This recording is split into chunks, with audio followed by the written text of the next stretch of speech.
candle is dressed and secured onto the ritual plate, with the letters and pictures I'm using for representation. The candle in the south for fire, geodes in the north for earth, a feather in the east for air, and seashells in the west for water.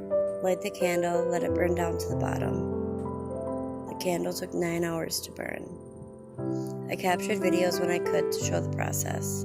I also have herbs, spices, and sea salt scattered on my plate. When the candle is low, gather the other items you will need. You will need a bowl big enough to fit all the remnants of your ritual plate. For banishing, I recommend doing it on a waning moon. You'll need bay leaves. Write your intentions on them for added power. I burn them over the bowl that contains what was left of my spell. You will also need witch hazel, enough to cover all the contents inside the bowl. After you cover it with witch hazel, leave it under the waning moon overnight.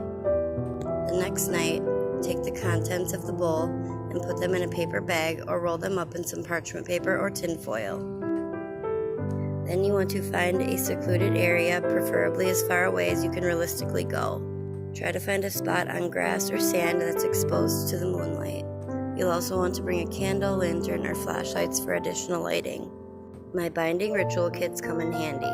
2 pieces of burlap secured with a black leather cord and wooden beads.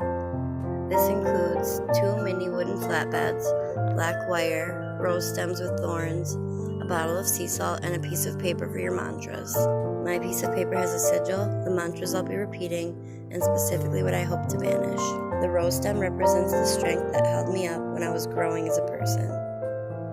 The thorns represent the defense mechanisms I used to protect myself. I placed the rose stem in the middle of the wrapped remains, like for part 3.